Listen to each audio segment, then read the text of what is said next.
इस क्वेश्चन का वेटेज कितना है? 10 मार्क्स। 10 मार्क्स है इसका weightage. It is from analytical chemistry. क्या पूछा गया है? Calcium in powdered milk is determined by ashing a 1.5 gram sample. ऐसे क्वेश्चन में आप पहले इंफॉर्मेशन गैदर करते जाओ कि क्या क्या डेटा आपको गिवन है। तो 1.5 ग्राम आपके पास सैंपल है, उस 1.5 ग्राम पाउडर्ड मिल्क सैंपल में कुछ ना कुछ कैल्शियम होगा। अब वो कैल्शियम को टाइट्रेट किया गया है EDTA के अगेंस्ट। कैल्शियम और EDTA नॉर्मली 1:1 रेशियो में 1:1 मोलर रेशियो में कॉम्प्लेक्स फॉर्म करता है। और इस टाइट्रेशन का एंड पॉइंट आने के लिए EDTA कितना ज़रूरत पड़ा? According to the question 12.1 ml EDTA हमें ज़रूरत था।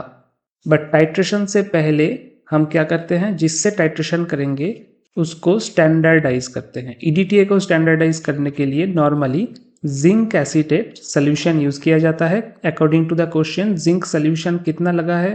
पहले हम 10 ml जिंक सोल्यूशन प्रिपेयर किया है bye dissolving 0.632 gram zinc metal in acid. फिर उसको हमने डाइल्यूट कर दिया up to 1 litre.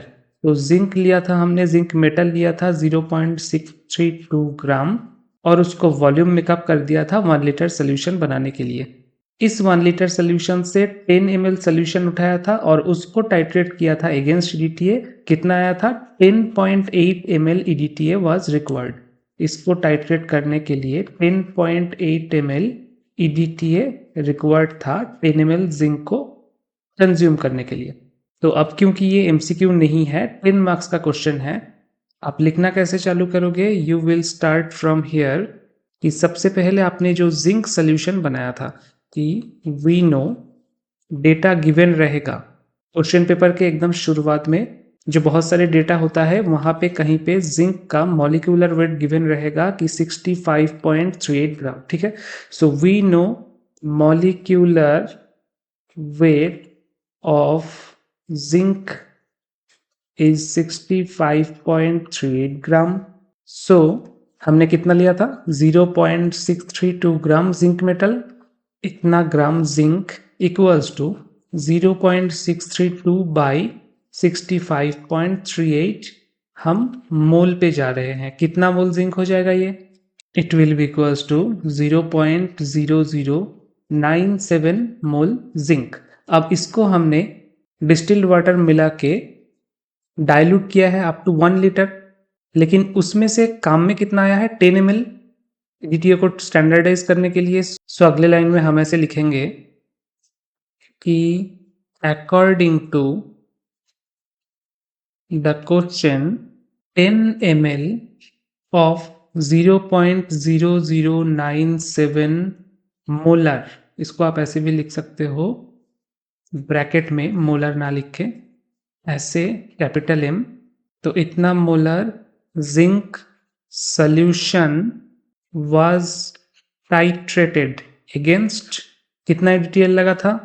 Titrated against 10.8 ml EDTA whose strength is unknown। EDTA का मोलरिटी हमको पता नहीं। तो कैसे दिखाओगे कि molarity of EDTA into volume of EDTA equals to molarity of zinc solution into volume of zinc solution।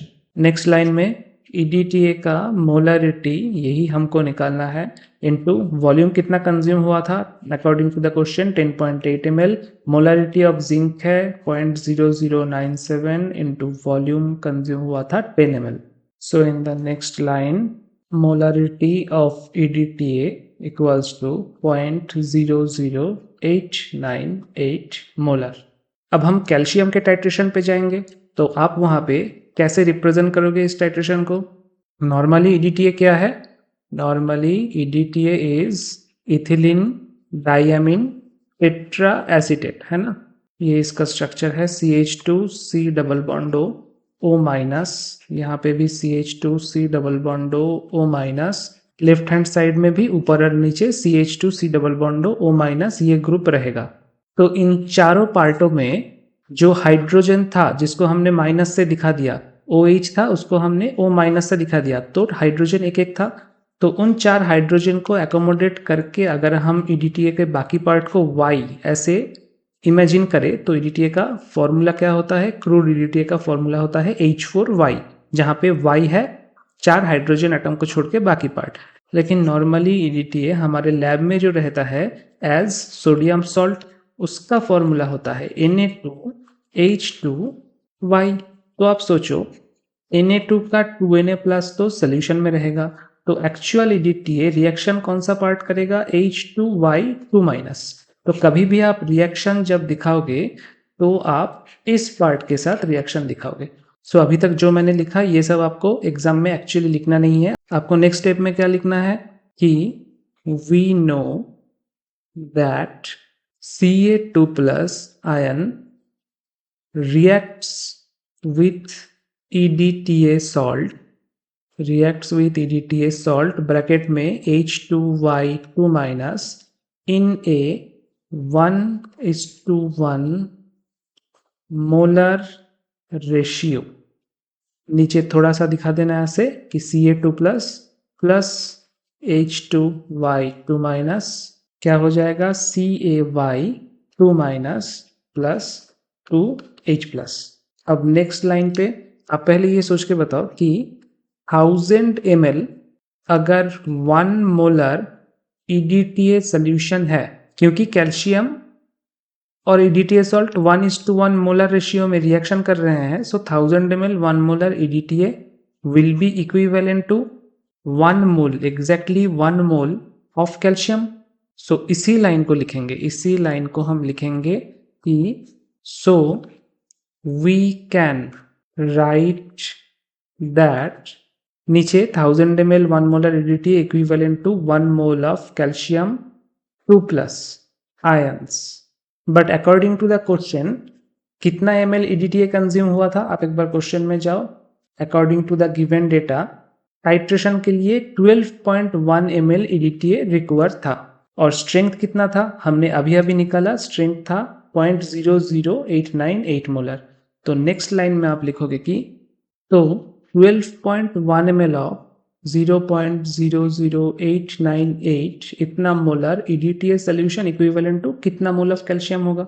यहाँ पे आप कैलकुलेशन दिखाओगे 12.1 इंटू 0.00898 बाई 1000, इतना mole of Ca2 plus ions. Calculation करके देखो कितना आएगा, 0.00109 इतना mole of Ca2 plus ions. अब हमें कैल्शियम आयन नहीं चाहिए, कैल्शियम इन ग्राम चाहिए। क्वेश्चन पे एकदम शुरुआत में कहीं पे डेटा रहेगा कि 40 ग्राम कैल्शियम का मॉलिक्यूलर वेट, या तो फिर और एक्यूरेट दे तो 40.08 ग्राम।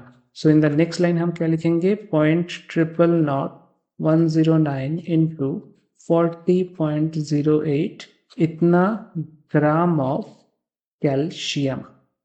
कितना आएगा? 0.00436 इतना ग्राम ऑफ कैल्शियम। अब ये कैल्शियम कहाँ पे प्रेजेंट है? According to the given data, अब नेक्स्ट लाइन में लिखोगे according to the given data powdered milk कितना था? एग्जैक्टली 1.5 ग्राम, उसी को लेके हम टाइट्रेशन कर रहे थे। 1.5 gram powdered milk contains 0.00436 gram calcium. अब हमें ppm में इसको कन्वर्ट करना है। क्वेश्चन में क्या पूछा गया है, कितना ppm कैल्शियम है? अब आप देखो पार्ट्स पर मिलियन, इसका 2 टाइप का कैलकुलेशन होता है। आपको ध्यान रखना पड़ेगा कि ये कैलकुलेशन लिक्विड के लिए आप कर रहे हो या फिर आप सॉलिड के लिए। लिक्विड के लिए आपको देखना पड़ेगा कि mg पर लीटर कितना है, वही होता है ppm फॉर लिक्विड फॉर्म। लेकिन अगर सॉलिड है तब आप देखोगे कि mg पर kg, ठीक है? ये दोनों में आप कभी गलती मत करना। यहाँ पे जो पाउडर्ड मिल्क है वो है सॉलिड फॉर्म में, और जो कैल्शियम है वो भी है सॉलिड फॉर्म में। सो यहाँ पे हम mg पर kg वाला फॉर्मूला अप्लाई करेंगे। तो आप नॉर्मली एक बार सोच के देखो कि 0.00436 ग्राम कैल्शियम मतलब कितना mg, 1000 से एक बार मल्टीप्लाई करना पड़ेगा आपको। इतना mg कैल्शियम कहाँ पे है? 1.5 ग्राम पाउडर्ड मिल्क पे है। तो अगर 1 kg पाउडर मिल्क होता यानी कि 1000 ग्राम, तो कितना होता? आंसर आएगा आपका 2906 ppm। ओके, तो आप इसको लैंग्वेज में, प्रॉपर लैंग्वेज में कैसे लिखोगे? नेक्स्ट लाइन पे आप लिखोगे कि so in ppm the amount of calcium in powdered milk sample, powdered milk sample जो दिया गया है उसमें, that will be equals to 0.00436 into 1000 divided by 1.5, यहाँ पे mg per kg। Next line पे कैलकुलेशन हो जाने के बाद यहाँ पे ppm। बस ये हो गया आपका answer for 10 marks of question.